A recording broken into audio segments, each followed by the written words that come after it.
Pascal Bonnefille, Nordine Hachemi. Imoscopie, un podcast Imo Week avec le soutien de Groupama Immobilier.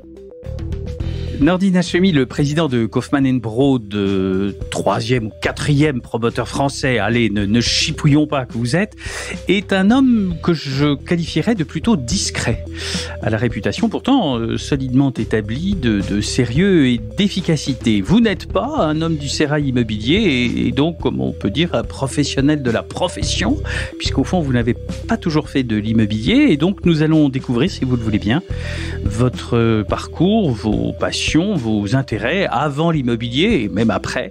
Et donc, cette conversation est un moyen de, je l'espère, mieux vous connaître.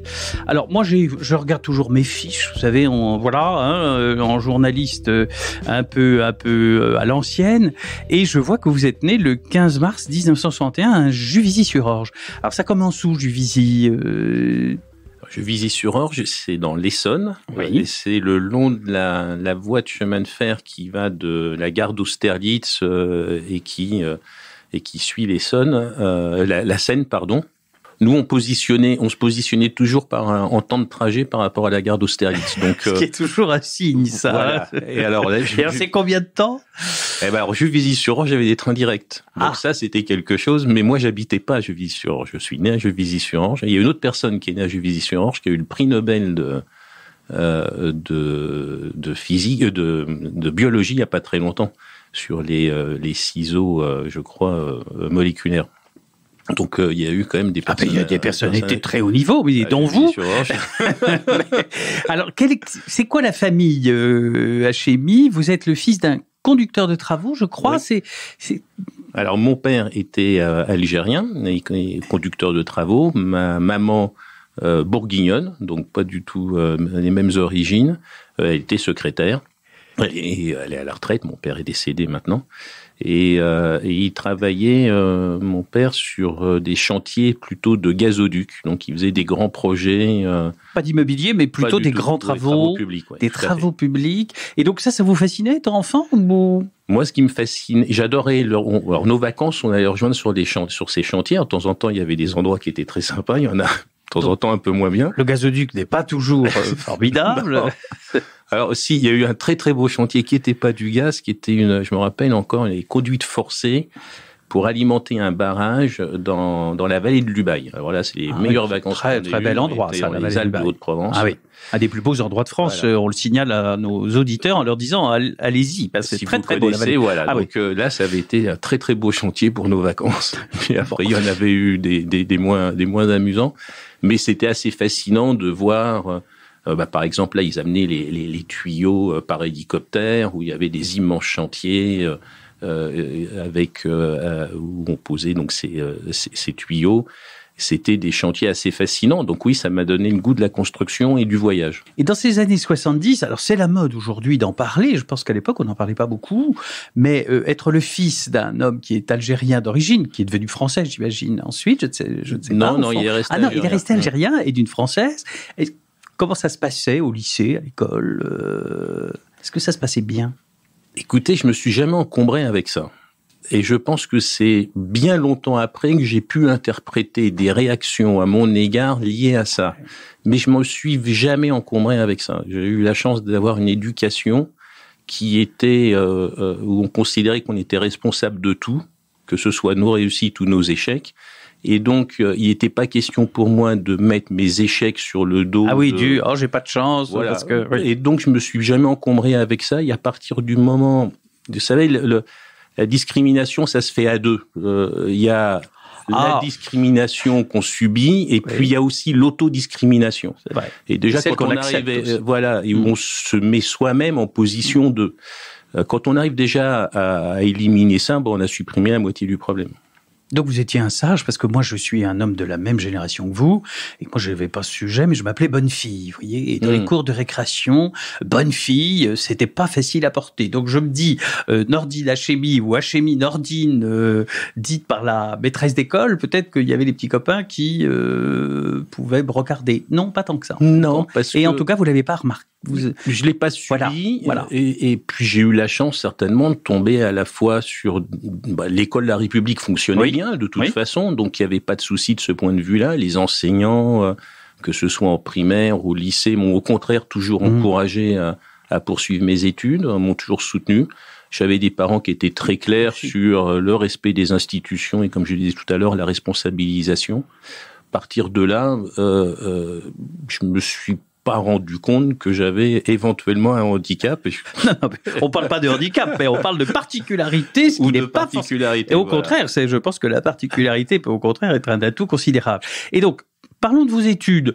Donc, les études, elles sont à Athis-Mons, si mes fiches sont exactes. Je suis allé au lycée, donc d'abord au collège à Athis-Mons, puis il y avait un lycée, je voulais faire des études d'ingénieur. Un lycée européen, c'est Robert Schuman. Voilà, alors qu'il n'était pas encore européen à l'époque. Mais Robert Schuman l'était, lui. Robert Schuman l'était. Voilà. Non, mais après, il est devenu effectivement identifié dans les lycées soutenus par la suite. D'accord. Et là, j'ai passé un bac E, qui était le bac C, mais au lieu d'avoir de la biologie, on faisait du dessin industriel, de l'atelier, genre de choses. Donc, vous aimiez les maths quand même? Oui, maths physique, c'était ce que j'aimais bien. Ouais.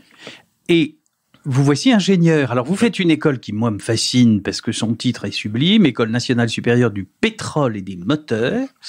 C'est moins à la mode maintenant. Oui, à l'époque, c'était dans les années 80, fin des années 70. Oui, je crois que ça ne s'appelle plus, parce que pétrole et moteur aujourd'hui, ça fait pas très green, voilà.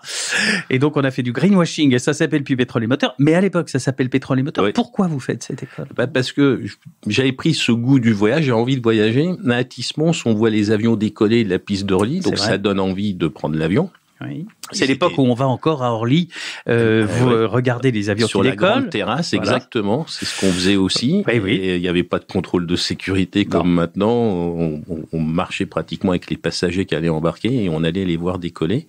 Et puis j'ai eu cette envie de voyager et je me disais, le meilleur. Alors, j'aimais aussi beaucoup la mer, donc je voulais travailler dans l'exploration pétrolière. Offshore. C'était ça ce que je m'étais mis en tête. Et donc... Ce que vous n'avez pas fait? Si, parce que après on va en parler. Mon premier stage de longue durée, je l'ai fait sur des bateaux d'exploration en mer de Barents. Voilà. Donc vous faites cette école pendant 3 ans, 2 ans? Oui, alors j'ai d'abord fait l'Institut de physique du Globe de Strasbourg, qui est une école d'ingénieurs en géophysique, et l'école d'application en dernière année se faisant avec le NSPM. D'accord, donc vous êtes diplômé. Alors, à la sortie de cette école, j'imagine que donc il y a des stages dont vous venez de nous parler, mais il y a ensuite des choix professionnels. Où aller, dans quel secteur choisir? Alors est-ce que vous avez fait un choix? Est-ce qu'il y a eu un hasard? Comment ça s'est passé? Déjà, je voulais partir comme il fallait faire mon service. Moi, à l'époque, il y avait le service national. Très jeune, comme vous le savez. Moi, j'ai été un de ces héros de l'intérieur également, donc voilà. Et donc, je suis parti comme VSNE à Jakarta. D'accord. Alors, donc plutôt héros de l'extérieur, en l'occurrence. Voilà, j'ai eu la chance de partir à l'étranger. Oui.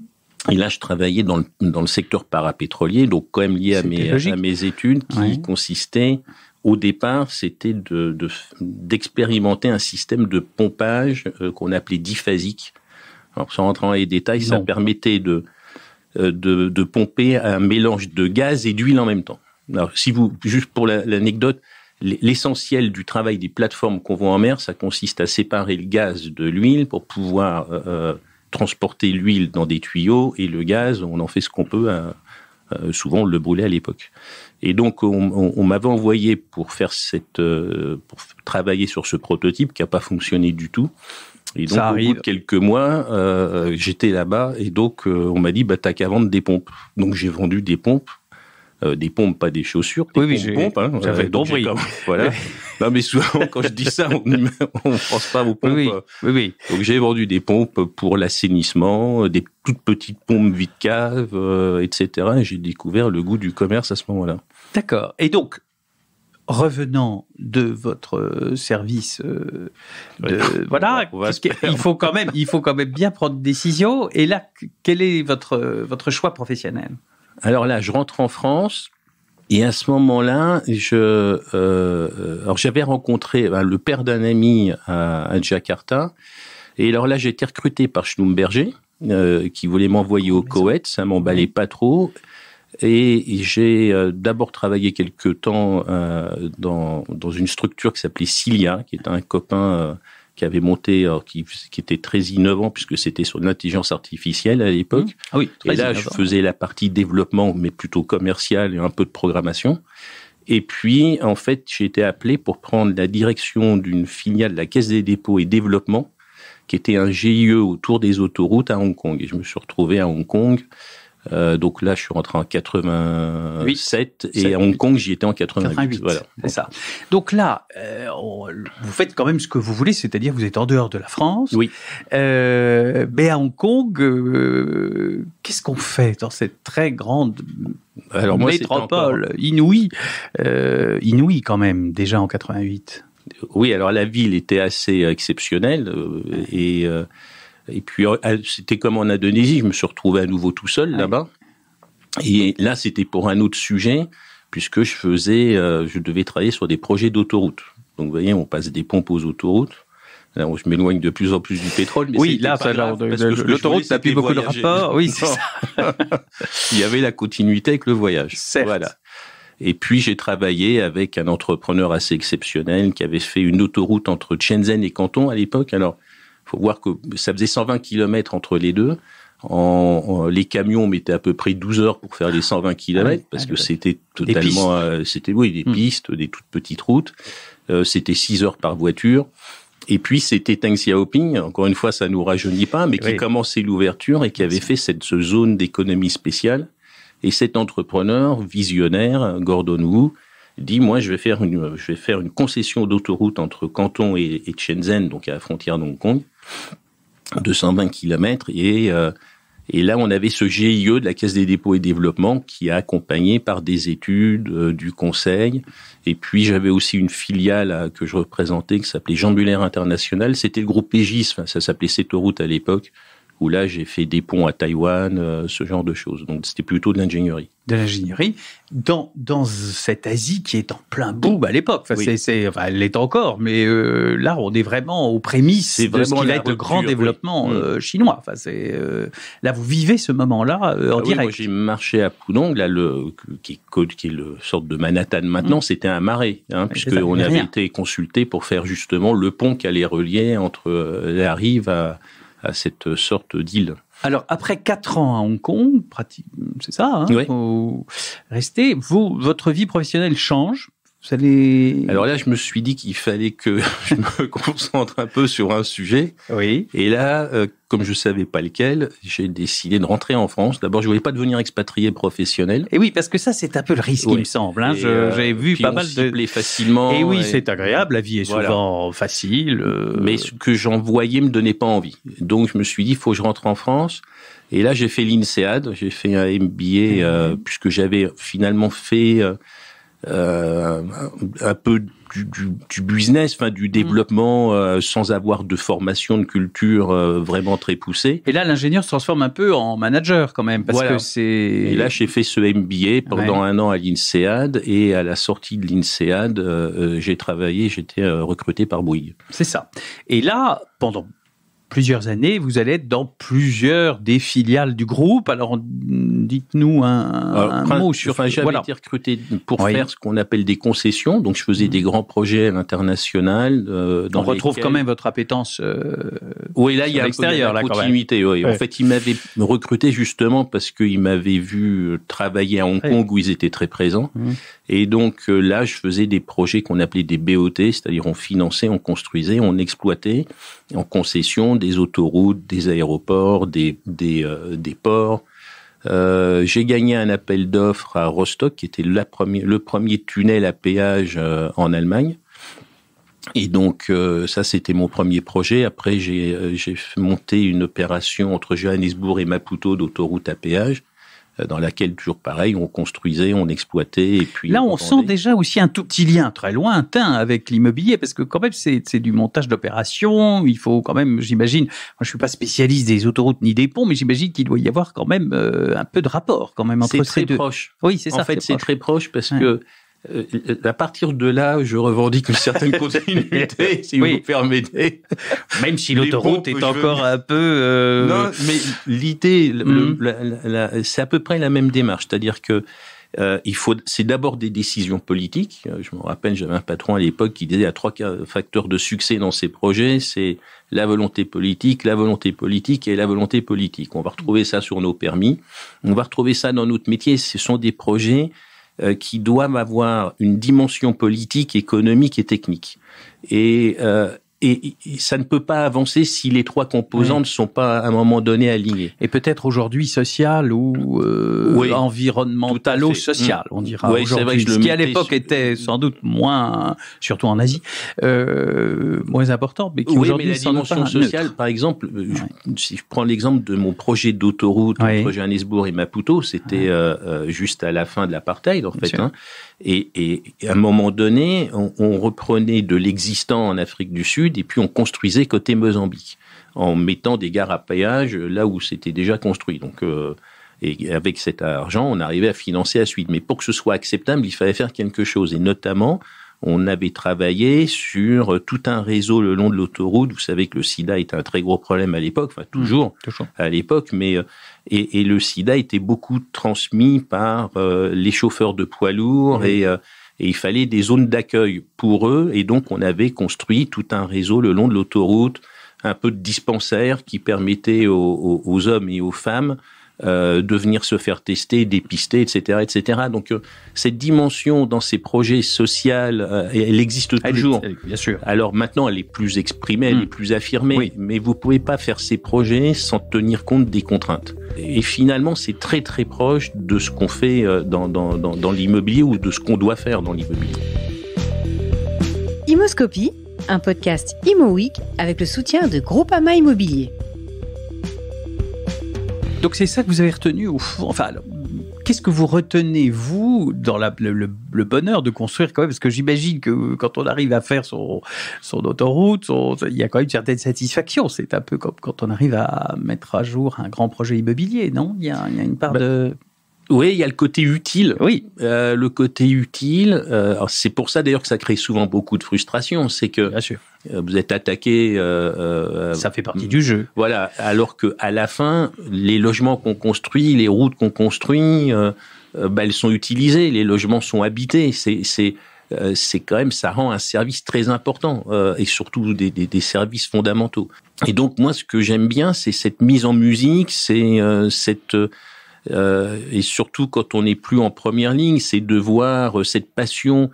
C'est le fonctionnement en projet. C'est passionnant de voir ces femmes et ces hommes qui s'approprient à un moment donné un projet, un objectif, et puis qui le font avancer. Et humainement, c'est vraiment c'est passionnant à voir.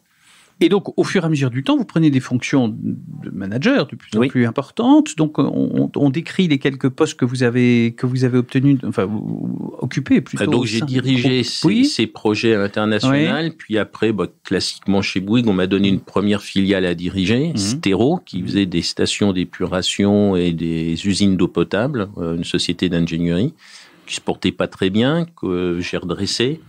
Après, à l'époque, Bouygues avait donc plusieurs divisions. Il y avait la construction, les télécoms, routes, et il y avait une division qui s'appelait SOR, qui était les services à l'environnement. Et Stero étant une filiale, et on m'a donné après Stero, on m'a confié l'activité internationale de SOR. Oui. Et puis après, je me suis retrouvé à diriger SOR et en être le président. C'est ça, vous avez été le président de SOR. Et après SOR, il y a un nouveau changement un peu à votre carrière, à votre parcours. Oui. Pourquoi ? Alors, en fait, SOR, il y a eu un LBO, c'est-à-dire que Bouygues, on avait vendu l'Angleterre et puis on s'était dit que ça n'avait pas de raison vraiment de rester chez Bouygues. Et donc, il y a eu un LBO et SOR a été racheté par PAI. Et là, le fonds d'investissement a souhaité que l'équipe reste. Donc, on est resté, on a fait ce LBO. Ça a été revendu à nouveau à des niveaux de valorisation qui me convenaient pas. Je trouvais que c'était beaucoup trop cher.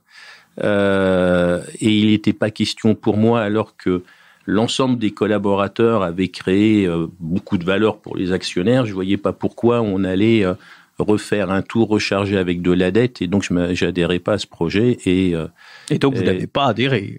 Non, alors par contre, ça, quand vous êtes dirigeant, vous pouvez pas partir comme ça. Et donc ça m'a pris plus d'1 an avant de pouvoir me libérer. Voilà. Et alors, libre, vous allez où? Alors là, je me retrouve, vous savez, c'est comme dans les groupes de rock. Ah bon? Oui. On dit souvent qu'il y a le premier album qui est réussi, le deuxième qui peut être pas mal, et c'est au troisième on voit si ça continue ou pas. Donc le premier album, ça allait pas trop mal, jusqu'à ce point-là. Le deuxième, je me suis retrouvé à diriger une société qui s'appelait Séchilienne Sidec, qui était un mélange de 40% un fonds de private equity, 60% société cotée. C'était très très compliqué à gérer. Je rentrerai pas dans les détails. Oui. Mais il y a eu un gros travail j'allais dire, de mise aux normes, pour parler pudiquement. Et dès que j'ai pu partir, je suis parti. Voilà. Donc là, je suis resté 3 ans, 3 ans et demi. Et en 2013, et là, ça fera bientôt 10 ans. Voilà. Et on est venu me chercher pour reprendre la direction de Kaufmann. Qui appartenait à PAI, avec qui j'avais rencontré à l'occasion du LBO de Sort. D'accord. Et donc j'avais alors là pour le coup un actionnaire en qui j'avais confiance, parce qu'on pouvait se dire les choses. Et puis une entreprise magnifique avec des très beaux projets qui demandaient avec des collaborateurs qui demandaient qu'à ouvrir le champ d'action de l'entreprise. Donc ça, c'était un vrai bonheur. Et donc, là, vous devenez vraiment un professionnel de la profession, puisque là, vraiment, vous devenez un promoteur. Oui, je me raccroche. Et donc, qu'est-ce que ça fait de devenir un promoteur? Alors, est-ce que ça change quelque chose, au fond? Au début, je vais vous avouer que l'image que j'avais, il y avait 2 choses. Il y a l'image de la profession et il y a l'image de l'entreprise. Donc j'avais une image très positive de Kaufmann & Broad, qui est une belle marque, et qui faisait. Puis il faut quand même que je vous raconte une anecdote. J'ai acheté en 2007 une maison à Louvciennes. Mon épouse étant américaine, les enfants allaient au lycée international à Saint-Germain. Donc on cherche plutôt en fonction des transports, que ce soit le plus direct possible. Et mon épouse s'appelle Kimberley. Et donc on achète cette maison qui avait été pas mal transformée, agrandie et tout. Il y a de très belles maisons à Louvciennes. Et chez le notaire, alors d'abord je découvre que c'était une maison Kaufmann, mais bon, j'étais pas encore chez Kaufmann. Et puis on donne des noms aux maisons. Et comme c'était les modèles, vraiment les premiers grands modèles américains, la maison s'appelait Kimberley, du même prénom que mon épouse. Et puis 6 ans plus tard, j'ai dirigé l'entreprise. Donc on voit quand même qu'il y avait un peu de préparation. Voilà. Oui, voilà, on a retrouvé le fil. On retrouve le fil. Et donc ce métier de promoteur quand même. Je le percevais mal. Voilà, plutôt, comme beaucoup de le gens. Grand public, j'avais plutôt une image négative. Moi, je suis frappé par ça, sur cette image quand même incroyablement souvent négative encore aujourd'hui, dans le monde politique, mais dans le monde social, partout. C'est un métier au fond qui est encore aujourd'hui, monsieur le promoteur, c'est pas forcément un compliment. Non, parce que alors ça s'explique, mais c'est parce que c'est aussi une responsabilité dans la communication qu'on doit avoir dans la profession. On cristallise toutes les contraintes. Donc par définition, les projets, c'est une succession de consensus et de compromis qui sont faits avec toutes les forces opposées au projet. Et donc on fait beaucoup d'insatisfaits. Par définition. Et du coup, c'est un peu compliqué d'être apprécié par tout le monde. Alors, ce qui est intéressant quand on fait des études comme ça de notoriété, c'est qu'on voit que la profession n'est pas aimée, mais quand vous demandez aux clients, donc, est-ce que vous aimez les promoteurs, pour faire simple? Non. Est-ce que vous aimez votre promoteur? Oui. Donc, c'est sauf ça exception, bien entendu, mais en fait, dans l'ensemble. Oui, c'est-à-dire que on comprend, quand on devient client d'un promoteur, on voit, et l'essentiel des promoteurs faisant bien leur travail, on voit ce que le promoteur a apporté. Donc, il y a une vision de la profession dans son ensemble qui est pas positive. Par contre, on voit tout le travail qui est rendu quand on en devient client. Donc, Moi, je pense que les promoteurs devraient parler plus des produits et moins d'eux, et certainement que ça devrait aider. Alors, c'est un peu votre cas, parce que, encore une fois, je disais discret en introduction, je crois que c'est assez vrai. Je vous entends pas tous les jours sur toutes les ondes, vous ne donnez pas votre avis en permanence, alors que vous êtes un des grands du secteur. Pourquoi cette forme de discrétion de votre part? D'abord, c'est quand même un métier qui est très structuré, et les produits sont pas en train d'être modifiés tous les mois. Donc moi, je parle effectivement peu, mais je dis à peu près toujours la même chose. C'est un bon moyen d'être entendu, cela dit, parce que ça finit par passer parfois. Il n'y a pas de ministre du logement, notamment. Alors moi, je disais qu'il fallait le supprimer il n'y a pas longtemps. Oui. Donc, j'ai peut-être été écouté, allez savoir. Donc, ce qui fait les contraintes autour du logement sont toujours les mêmes. Ça sert à rien de prendre la parole pour tous les 3 mois donner une solution différente. Les fondamentaux sont les mêmes. On aura toujours besoin de terrain pour construire. On va pas se mettre à révolutionner en construisant hors sol. Les contraintes environnementales sont connues, les contraintes sociales sont connues. Il y a quand même des grands sujets. Il y a les sujets de densification, par exemple, qui sont récurrentes. Et dans une ville comme Paris, on connaît la chanson. Oui, à mon avis, on construit pas assez. Mais tiens, je vous poserai la question tout à l'heure. Il y a quand même des sujets qui sont en plus des sujets complexes au fond. Tout à fait. Mais les solutions existent. Oui. Quand on parle de densification, même si on arrivait à densifier Paris, c'est pas ça qui va créer énormément de logements par rapport aux besoins en Île-de-France. Par contre, vous avez tout le périurbain qui est pas du tout accompagné, qui n'est pas accompagné en termes de transport en commun, qui n'est pas accompagné en termes d'infrastructure. Quand on rejette la voiture qui vient à Paris, mais pourquoi on vient à Paris? C'est parce que tous les services sont concentrés à Paris, toutes les infrastructures sont concentrées à Paris. Donc, faisons un vrai programme d'aménagement du périurbain. Je ne parle pas d'aller aménager des zones naturelles, mais simplement de densifier certaines zones périurbaines qui sont déjà construites, qui sont déjà considérées selon les normes, parce qu'il y a enfin des normes comme artificialisées. Oui. Travaillons sur ces sujets-là, mais pour ça, il faut y mettre des transports, y mettre des écoles, y mettre des services. Le Grand publics. Paris Express est un début de réponse à cette question. Oui, tout à fait. C'est un sujet. Ceci étant, je considère qu'on surdensifie encore des zones qu'on n'avait pas besoin. Donc, on surinvestit sur des zones qu'on n'avait pas nécessairement besoin, alors que j'aurais aimé qu'on aille plus dans la grande couronne et puis qu'on évite de faire des oasis urbaines avec un surinvestissement sur certains secteurs au détriment de l'existant. Quand vous arrivez chez Kaufmann, est-ce que vous avez quelques objectifs clairs dans votre tête? Quels étaient vos 3 objectifs? J'imagine qu'il ne faut pas en avoir 50, mais est-ce que vous aviez une feuille de route, entre guillemets? Oui, ce que je voulais, c'était d'abord bien revenir sur ce qu'on était, c'est-à-dire rappeler qu'on était des bâtisseurs et parce qu'on peut assez vite tourner en rond autour de la promotion et être des promoteurs pour être promoteurs. Donc, rappeler l'essentiel, c'est qu'on construit des logements.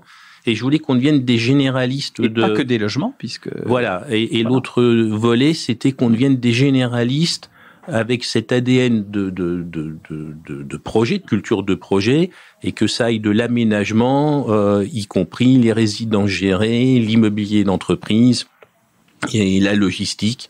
Et donc aujourd'hui, c'est ce qu'on fait, c'est-à-dire absolument tous les projets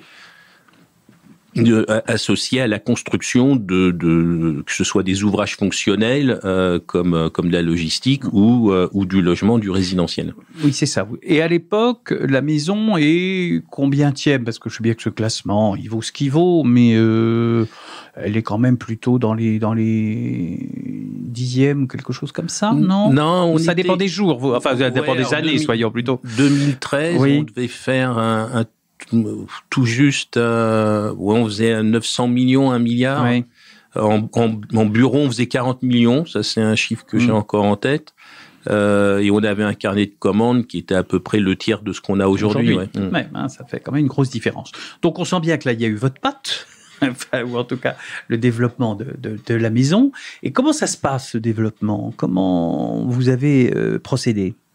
C'est d'abord des équipes. Alors, j'avais la chance d'avoir une bonne partie des équipes qui n'avaient qu'une envie, c'était d'y aller. Donc, j'ai plutôt libéré des ressources que eu besoin vraiment de faire un gros travail de conviction. Et puis après recruter des compétences, puisque par exemple en aménagement on n'avait pas de compétences particulières, on a monté une équipe. Sur la partie résidence gérée aussi, on a eu besoin de faire entrer des compétences. Donc c'était mettre aussi un peu de méthode, un peu de rigueur dans certains domaines. Bon, il y a encore du travail. Il y en a toujours. Mais avec le fond qui était là, qui était une volonté forte. Dans la logistique, on a acheté une société, par exemple, parce que là aussi, c'est des métiers très d'expertise. Mais on avait énormément de répondants parce qu'une grande volonté d'élargir le domaine d'intervention de la société. Ouais. Et on ne se dit pas, au fond, il y a des très très grands dans le secteur. Nous-mêmes, nous sommes un petit peu plus petits que les très grands. Ça va pas être facile. Quels sont quelle est la psychologie face aux très grands? Et le classement, d'ailleurs, a un petit peu évolué depuis 10 ans. Mais les très grands sont pas tous au même niveau. Et vous connaissiez, par exemple, très bien la maison Bouygues. Comment est-ce qu'on fait? Nous, on a eu une spécificité. Un point important, c'est jusqu'en 2016, le principal actionnaire, c'était PAI. Donc, on avait un actionnaire de référence qui était en plus très solide. Et en 2016, PAI a décidé donc de faire évoluer l'actionnariat, c'est-à-dire notamment de vendre. Et nous, on a proposé de racheter, sauf qu'on n'avait pas les moyens. Donc, comment racheter? Ça consistait à mettre en bourse une partie de la société et puis garder, nous, ce qu'on pouvait se payer, quoi. Donc, dans un premier temps, on a pris 5%, puis on est monté à 10%. Maintenant, on a 15% du capital. Maintenant, c'est vous et les cadres principaux de l'entreprise. Tous les salariés. Il y a une structure qui s'appelle Artimus qui a à peu près 10-11% du capital. Là, on est 120. C'est ça. Sur 800 les cadres. Voilà. Et puis l'ensemble les 5% restants, c'est l'ensemble des collaborateurs. D'accord. Avec plusieurs outils qu'on a mis en place. C'est la distribution tous les ans. On distribue à peu près 100 000 actions tous les ans, ce qui est quand même beaucoup. On fait tous les 2 ans une augmentation de capital réservée aux collaborateurs. Et donc, avec ça, on maintient un taux d'actionnariat salarié assez élevé. Et puis, tout le reste est en bourse. Donc, il y avait déjà cette première caractéristique qui est quand même une caractéristique que sur nous. Voilà. Ce qui n'est pas forcément mauvais dans la vie. Voilà. Et donc, c'est vrai que ça nous amène à une certaine... ils sont entrepreneurs, c'est une entreprise familiale dans le mode de pensée, le mode de fonctionnement. Donc on est prudent, on se veut à la fois ambitieux, mais on est très exigeant. On sait renoncer à une opération si on pense que elle sera pas bonne. C'est peut-être aussi une des explications sur notre discrétion, parce que c'est des métiers, j'avais regardé, moi, alors vous avez plus d'histoire que moi dans le domaine, mais les grands noms de la promotion des années 80, il n'y a pratiquement pas de survivants. Et un gros défaut, c'est l'ego. Et il n'y a rien de pire que l'ego pour un dirigeant, surtout quand votre ego peut avoir un certain pouvoir sur le fonctionnement de l'entreprise. Et à force de s'afficher à vouloir être quelque chose, on finit par se laisser déborder par l'ego. Et c'est un métier, c'est très facile de gagner des opérations. Surtout quand on s'appelle Kaufmann & Broad, il suffit de payer beaucoup plus cher que tout le monde les terrains, de se faire plaisir en imaginant qu'on va vendre beaucoup plus cher les logements. Et puis comme il faut 2-3 ans avant de voir les dégâts, l'ego peut devenir très très dangereux dans ces métiers. Nous, on a essayé de se supprimer déjà ce premier facteur de risque. Et du coup, la discrétion, c'est utile. Imoscopie, un podcast Imo Week avec le soutien de Groupama Immobilier. On parlait de produits. Qu'est-ce qui fait aujourd'hui qu'on propose, soit en matière d'habitation, soit en matière de tertiaire, un bon produit à son client quand on est promoteur? Alors, le premier critère pour savoir si le produit est bon, c'est la rapidité avec laquelle vous allez le vendre. Il se trouve que nous, de ce point de vue-là, on a, alors ça s'exprime par le besoin en fonds de roulement, on a des taux d'écoulement qui sont 2 fois plus rapides que ceux du marché. Que la moyenne du marché. Tout à fait, puisque Bon, le logement, c'est la décision pour un client d'acheter un logement, c'est aussi un compromis. C'est-à-dire que malheureusement, si votre client, vous lui demandez de décrire son logement idéal, ou même vous, il sera toujours beaucoup plus grand que ce que vous avez aujourd'hui, beaucoup mieux placé et beaucoup plus clair. Et c'est pas celui que vous avez. Parce que malheureusement, il y a des contraintes économiques très fortes. Et donc, il faut s'assurer que dans ce que le client va décider d'acheter, il est le meilleur. Ça ne veut pas dire que c'est un meilleur absolu, c'est le meilleur dans le compromis auquel lui-même sera arrivé, à la fois en termes de finition, en termes de qualité, en termes de transparence, de suivi après-vente, etc. Et donc le temps moyen, ce que vous évoquiez, c'est combien de temps ? Quand le marché est là, on parle d'habitation, bien sûr. Oui, sur le logement, alors, ce qu'on appelle le taux d'écoulement, c'est vous prenez la totalité de votre offre commerciale à l'instant T et vous regardez combien de mois il vous faut pour la vendre. Le marché doit se situer à 10-12 mois, c'est-à-dire toute l'offre met à peu près 1 an pour se vendre. Nous, on est à 4 mois. Alors, c'est un autre avantage, c'est que on renouvelle en permanence notre offre. Et quand vous êtes dans des période d'ajustement fort, c'est-à-dire les taux d'intérêt qui changent, les coûts de construction qui changent, ça vous permet de mettre à jour et de vous adapter aux nouvelles conditions. Actuellement, quels sont les projets dont vous êtes les plus fiers dans cette maison, Kaufmann & Broad ? Alors, il y en a beaucoup. C'est encore des projets en devenir. Je suis très fier de ce qui est en train de se monter autour de l'aménagement. Pourquoi ? Parce que là, ça nous permet vraiment de construire ce en quoi on croit le plus, c'est-à-dire on construit vraiment des quartiers. Je pense à ce projet à Reims où on va implanter une école de commerce, on va implanter une école de design. Donc on va vraiment créer de la vie. On regarde comment on va faire vivre tout ça, comment on va faire adhérer ce quartier au reste de la ville. Donc ça, c'est des sujets passionnants. Et là, on a vraiment l'impression c'est un peu comme les infrastructures, de laisser quelque chose derrière nous. Après, il y a des très beaux projets. J'ai beaucoup aimé en architecture le projet qu'on a fait dans le 17e arrondissement, Émergence, qui est, je trouvais très élégant, très lumineux. Mais on a des très beaux projets en immobilier entreprise, celui sur lequel on travaille depuis nombreuses années, qui est la gare d'Austerlitz, qui est quand même ma gare historique en plus. Donc on en reparlera certainement de ce projet. On retourne à Juvisy-sur-Orge. Donc il y a beaucoup de projets. Il y a des résidences gérées que je trouve passionnantes dans la manière dont c'est conçu, dont c'est abordé par nos exploitants. La liste est longue des. Quand on est promoteur, est-ce qu'on se passionne pour l'architecture ? Est-ce que c'est forcément obligatoire ? Je prétendrai pas être cultivé dans le domaine. Je suis sensible à ça, mais je me l'interdis un peu. Pourquoi ? Parce que l'architecture, pour moi, c'est un choix politique. On doit pas faire une architecture pour nous, mais c'est l'élu à la fin qui est responsable du visage entre guillemets de son. Oui, puis d'un choix qu'il aura fait, qu'il aura supporté, qu'il aura à défendre auprès de sa population. Et c'est vrai que parfois, je suis un peu énervé quand j'entends des critiques parce qu'on va voir des villes qui vont décider d'avoir une architecture très, très, très traditionnelle, très, alors on va dire, c'est du pastiche et autres. Néo quelque chose. Oui, mais c'est pas le sujet. Si les élus et la population veulent cette architecture et que, en respectant cette volonté, eh bien, on arrive à construire des logements qui, encore une fois, sont utilisés, etc., c'est très bien. Et puis, moi, je pense que l'architecture aujourd'hui, une de ces évolutions importantes à venir, je pense, c'est aussi la frugalité dans l'usage des matériaux. C'est-à-dire que on voit trop d'architecture avec des gestes inutiles. On revient à l'ego dont on parlait tout à l'heure, peut-être. Oui. Et en même temps, nous sommes face à un geste que nous voyons non loin, qui est la Tour Eiffel, qui est un geste très clair.